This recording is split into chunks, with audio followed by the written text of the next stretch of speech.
Assalamualaikum warahmatullahi wabarakatuh. Pada kali ini, kami akan menjelaskan hasil analisis saham dengan menggunakan metode DCF pada sektor Customer Cyclicals untuk memenuhi mata kuliah Ilmu Ekonomi Islam.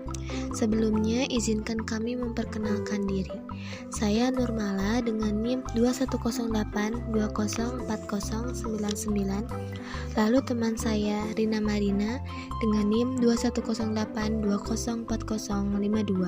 Sri Hafifah 2108204086, dan Zahwa Aulia dengan NIM 2108204090. Kami dari kelas Ekonomi Syariah B semester 1 IAIN Syekh Nurjati Cirebon.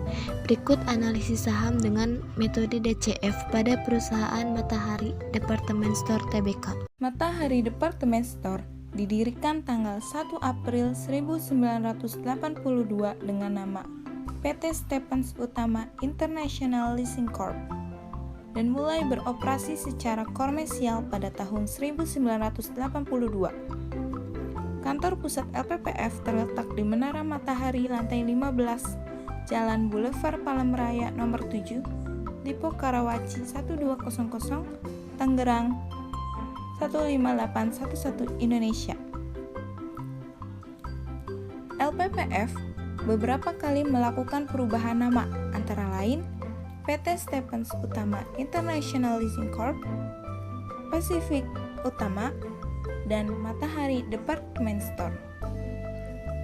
Pada tahun 2011, Matahari Department Store melakukan penggabungan usaha dengan PT Meadow Indonesia.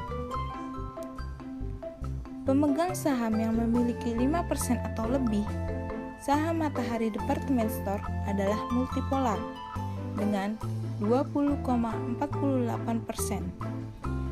Berdasarkan anggaran dasar perusahaan, ruang lingkup kegiatan LPPF bergerak dalam usaha jaringan gerai serba ada yang menyediakan berbagai macam barang seperti pakaian, aksesoris, tas, sepatu, kosmetik, peralatan rumah tangga, dan mainan, serta jasa konsultan manajemen.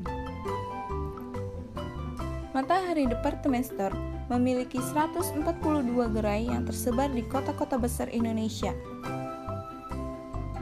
Pada tahun 1989, LPPF memperoleh pernyataan efektif dari Bapepam untuk melakukan penawaran umum perdana saham LPPF kepada masyarakat sebanyak 2.140.000 dengan nilai nominal Rp1.000 per saham dengan harga penawaran Rp7.900 per saham.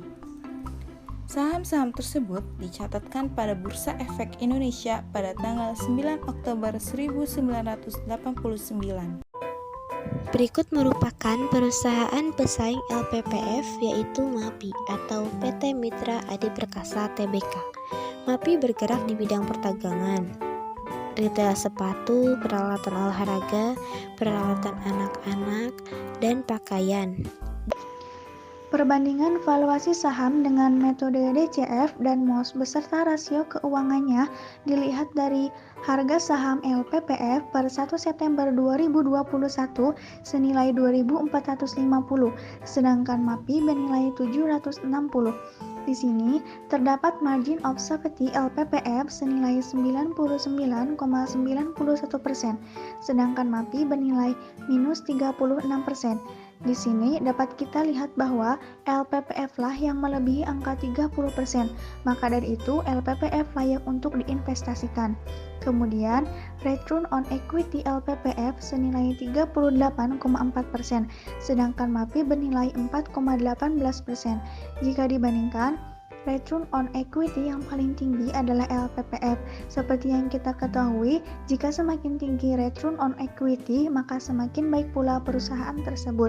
Kemudian, debt to equity ratio pada LPPF terdapat senilai 3,832, sedangkan MAPI bernilai 1,85. Di sini, perusahaan MAPI lebih kecil dibandingkan LPPF. Dalam debt equity ratio semakin kecil, semakin baik pula perusahaan tersebut. Dan di sini dividend yield kedua perusahaan tersebut itu sama-sama 0 atau kosong. Kesimpulan.